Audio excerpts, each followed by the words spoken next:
ผู้ชมครับคิดว่าคิวรีเป็นลูกสาวของดรเกรซกับใครกันแน่หรือทำไมดรเกรซถึงท้องได้ล่ะขอคนละหนึ่งความเห็นครับแสดงความคิดเห็นคุยกันใต้คลิปนี้นะครับและนี่เป็นการวิเคราะห์เจาะลึกอวตาร2ดีแนะนำให้ไปดูภาพยนตร์ก่อนนะครับแล้วค่อยมาดูคลิปนี้เพราะเนื้อหาบางส่วนอาจมีสปอยแต่ถ้าอยากดูต่อก็ยินดีนะครับตามมาเลยดินวิเคราะห์ไว้หลายข้อนะครับแต่ว่าท้ายที่สุดดินตัดออกหมดเลยเหลือข้อเดียวที่ดินให้น้ำหนักไว้มากที่สุด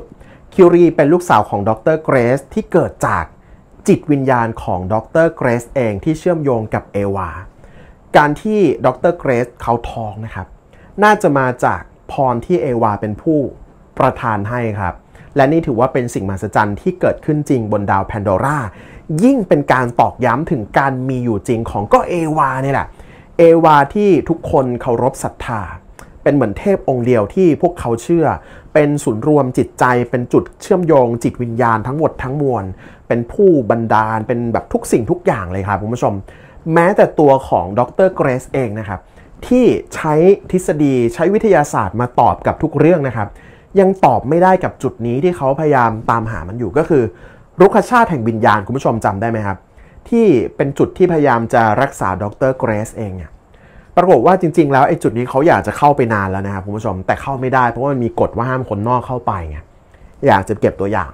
แต่เขาได้ใช้อุปกรณ์จากห้องแลบเนี่ยตรวจสอบเบื้องต้นไกลๆพบว่าเฮ้ยไอ้จุดนี้มันต่างจากจุดอื่นตรงที่ว่ามันมีคลื่นแปรปรวนมีพลังงานบางอย่างที่เขาก็ยังหาคำตอบไม่ได้แต่บอกว่าน่าสนใจนะทางชีววิทยาเนี่ยจะพยายามจะใช้หลักทางวิทยาศาสตร์เข้ามาตรวจสอบด้วยครับคุณผู้ชมพยายามจะหาเหตุผลแต่ว่าก็ยังไม่มีคำตอบในจุดนี้ครับกระทั่งนักบินสาวก็ยืนยันนะว่าเฮ้ยไอตอนที่จะขับเครื่องบินเข้าไปใกล้ก็เข้าใกล้ไม่ได้เพราะว่าพอเข้าไปแล้วมันเหมือนกับมีคลื่นแปรปรวนบางอย่างมาทำให้อุปกรณ์อะไรบนเครื่องบินมันเสียหายก็เลยต้องกลับไปครับคุณผู้ชมนี่ไง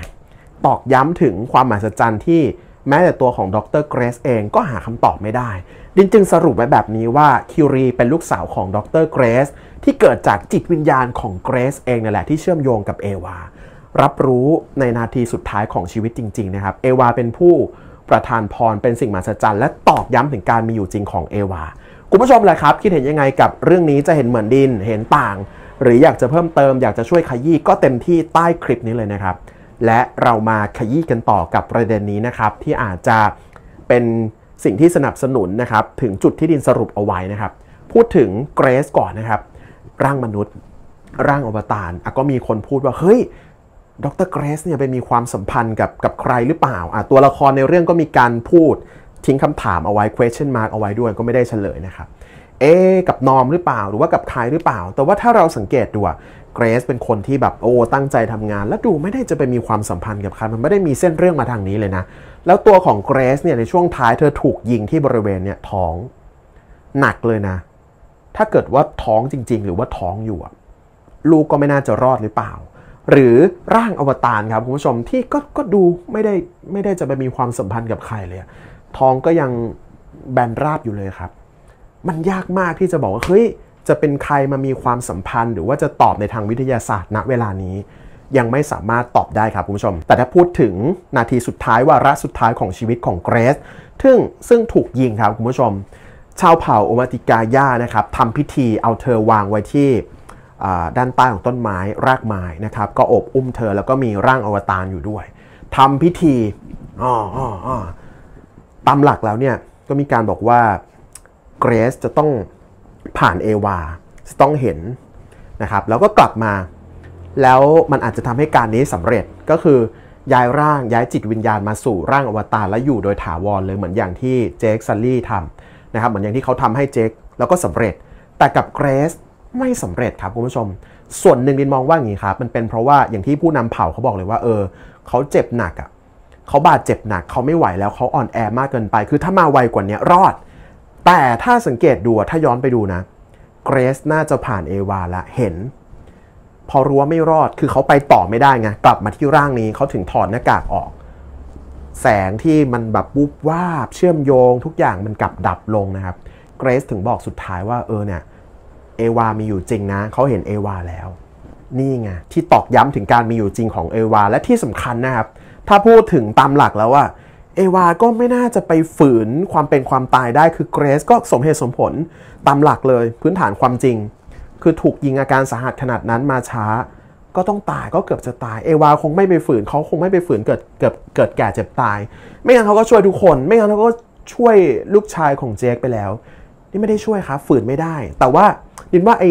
สิ่งที่ชาวเผ่ามาติกาย่าพยายามจะช่วยทำพิธีกันนะขอพรเขาคงจะขอให้รอดปลอดภัยให้การนี้สำเร็จย้ายร่างย้ายจิตวิญญาณเพราะมันไม่สำเร็จอันนี้ว่าเอวาน่าจะ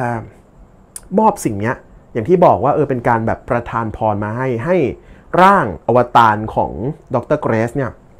เกิดท้องขึ้นมาแล้วก็ให้กำเนิดคิวรีซึ่งมันจะยิ่งเป็นการตอกย้ำถึงการมีอยู่จริงของเอวาครับคุณผู้ชมขนาดเจคนะครับก็เคยขอพรกับเอวานะมาที่รุกขชาติแห่งวิญญาณนี่แหละขอว่าเขาจะยืนหยัดหนักแน่นในการต่อสู้กับคนจากฟ้าแต่ว่าคือนินว่าเขาประเมินแล้วว่าต่อให้ไปขอความช่วยเหลือจากเผ่าต่างๆแต่ว่าด้วยอาวุธด้วยหลายๆอย่างเราอาจจะเป็นรองซึ่งสุดท้ายมันเป็นอย่างนั้นจริงๆคือก็มีล้มตายกันไปเยอะจะแพ้ด้วยซ้ำแต่ท้ายที่สุดก็จู่ๆมีสัตว์ป่ามาช่วยในการรบครั้งนี้ทำให้เหตุการณ์มันพลิกมันเปลี่ยนเลยนะครับคุณผู้ชมในฝั่งของเจคก็กลายมาเป็นได้เปรียบสัตว์ดุร้ายต่างๆก็มาเข้าร่วมด้วยครับคุณผู้ชมนี่อาจจะตอกย้ำว่าสุดท้ายพรมันก็ได้เกิดขึ้นจริงได้เกิดและเป็นจริงขึ้นมาครับและถ้าพูดถึงคิวรีนะครับลูกสาวที่ได้กำเนิดขึ้นมาแล้วเราจะเห็นว่าถ้ามองดูเขาดูแบบสายตรงเอวาเลยเขามีหลายอย่างที่เชื่อมโยงยกตัวอย่างนะครับตอนที่อยู่ป่าเนี่ยจะเห็นว่าเมล็ดพันธุ์ศักดิ์สิทธิ์ก็มักจะมาอยู่ใกล้เขาตอนที่เขาวูบหลับหรือใดๆมาอยู่ใกล้แบบใกล้มากๆเหมือนอย่างที่ครั้งหนึ่งเจคตอนที่มาใหม่ๆก็เคยเจอลูกเมล็ดพันธุ์ศักดิ์สิทธิ์มาอยู่ใกล้เขามาขวางลูกธนูของเนทิรีมาโอบอุ้มบาดแผลของเขาแล้วก็ไปมันทำให้เขาจึงเป็นที่เชื่อใจไว้ใจครับคุณผู้ชมนี่ก็คือสิ่งที่คิวรีสามารถที่จะมีอยู่เหมือนกันครับคุณผู้ชมคิวรีสามารถที่จะดำน้ำโดยที่ไม่ต้องฝึกหายใจดำได้อยู่นานด้วยนะครับคิวรีสามารถที่จะควบคุมอีลูได้นะครับคืออีลูก็มาหาแล้วเขาก็เชื่อมโยงสัมพันธ์กันโดยที่ไม่ต้องฝึกด้วยนะคนอื่นยังต้องฝึกเลยขนาดเจคในทิวรี่อะไรยังต้องฝึกเลยผู้ใหญ่คิวรีทำได้ครับคุณผู้ชมคิวรีสามารถที่จะควบคุมสิ่งมีชีวิตไม่ว่าจะเป็นพืชและสัตว์นะครับตามทิศทางของตัวเองอย่างใต้น้ำก็จะตัวเล็กๆตัวเล็กนั่นนะถ้าเป็นในป่าก็น่าจะเป็นเมล็ดพันธุ์ศักดิ์สิทธิ์ควบคุมตามทิศทางให้นำทางนะครับไปช่วยแม่และน้องของเขายังควบคุมให้ไม่แน่ใจว่าเป็นพืชหรือเปล่านะจัดการกับหุ่นยนต์ใต้น้ำแล้วก็คนที่จะมาทำร้ายเขาแล้วก็น้องๆครับคุณผู้ชมคิวรียังบอกด้วยว่าเขาได้ยินเสียงหายใจเสียงลมหายใจแล้วก็เสียงหัวใจของเอวาอยู่ใกล้แล้วเขาบอกว่าหูแบบทรงพลังมากๆเนี่ยมันยิ่งตอกย้ำเลยว่าเขาสายตรงชัดๆเลยครับมันคือคนอื่นทำไม่ได้ไม่เคยมีใครทำได้ขนาดชาวปะการังที่เป็นแบบหนุ่มๆยังตกใจเลยตอนที่เห็นคิวรีนะครับควบคุมพืชนี่แหละที่จะไปจัดการกับคนที่จะมาทำร้ายเขา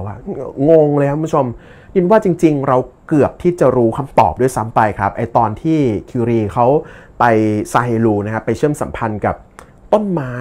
แห่งจิตวิญญาณที่อยู่ใต้น้ำของชาวปะการังครับคุณผู้ชมพอเชื่อมไปเสร็จเขาไปเจอแม่เกรซครั้งแรกเลยกอดกันดีใจแต่เขาก็ถามว่าเฮ้ยเนี่ยเขาเป็นลูกพ่อของเขาเป็นใคร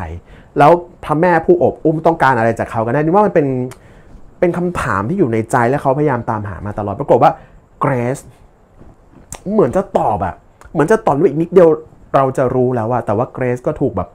แสงดึงแบบกระชากไปแล้วก็เลยไม่รู้เลยครับคุณผู้ชมนินว่าหรือว่าเนี่ยอาจจะเป็นความลับที่ยังไม่สามารถเปิดเผยได้ในตอนนี้หรือเปล่าเอวาก็เลยแบบกลับไปตัวของคิวรีที่พยายามจะหาคำตอบในจุดนี้นะครับถึงกับช็อกชักก็เลยต้องรีบมารักษาการรักษาก็น่าสังเกตเหมือนกันนะคุณผู้ชมคือตอนแรกก็คือใช้หมอนะครับมาจากแลบเอาอุปกรณ์ก่อนปรากฏว่าก็ช่วยไม่ได้ครับในทางวิทยาศาสตร์มีการอ้างอิงบอกว่าเนี่ยมันคือโรคลมชักในสมองส่วนหน้าที่จะทำให้เกิดแบบหลอนมีความสุขการไปเชื่อมโยงกับต้นไม้ก็ยิ่งเป็นการแบบกระตุ้นจะให้เกิดอีกไม่ได้เดี๋ยวชักไปชักใต้น้ำอันนี้ก็จริงนะถ้ามองดูแต่ว่ามันก็มีจุดที่อีกว่าไอตอนรักษาก็ยังช่วยไม่ได้แต่ว่าพอโรนันนะครับซาฮิแห่งของชาวปะการังนะครับผู้นำจิตวิญญาณผู้ที่แปลจิตนาแห่งเอวานะครับมาทำพิธีจึ๊กจิ้มคิวรีฟื้นขึ้นมา นี่แหละทั้งหมดทั้งมวลนี้ครับมันเป็นเหตุผลที่ไปรองรับนะครับผ่านการวิเคราะห์แล้วก็อย่างที่บอกว่าสรุปออกมาเลยแค่ข้อเดียวครับก็คือเราสรุปตรงนี้อีกทีหนึ่งคิวรีเป็นลูกสาวของดรเกรซที่เกิดจากจิตวิญญาณของเกรซเองนี่แหละที่เชื่อมโยงกับเอวาประทานพรให้ครับเป็นสิ่งมหัศจรรย์และตอกย้ำว่าเอวามีอยู่จริงคุณผู้ชมหลักคิดเห็นยังไงอย่าลืมนะครับมาเพิ่มเติมใต้คลิปเห็นเหมือนเห็นต่างหรือว่าอยากจะช่วยขยี้จุดไหนก็ได้เช่นเดียวกันแล้วก็เชิญชวนไปดูนะครับอวตาร2อย่าพลาดไปดูซ้ำก็ได้เดี๋ยวนี้ไปดูซ้ำอีกครับคุณผู้ชมและถ้าไม่อยากพลาดนะครับการวิเคราะห์เจาะลึกอวตาร2ในประเด็นต่างๆจากนี้ไปนะครับจริงๆนินก็ว่าจะพูดถึงนานแล้วแต่ว่าด้วยเราอยากให้คนได้ไปดูสักพักหนึ่งก่อนนะครับแล้วก็มาเริ่มกันเลยครับผู้ชมจากนี้ไปก็อยากให้วิเคราะห์เจาะลึกประเด็นไหนก็พิมพ์ไว้ได้เหมือนกันนะครับแต่ว่าถ้าไม่อยากพลาดก็กดติดตามทาง YouTube และ TikTok ช่องพัชราภพลขอบคุณที่มาติดตามรับชมและมาแลกเปลี่ยนคุยกันนะครับวันนี้ไปแล้วพบกันครั้งหน้าสวัสดีครับ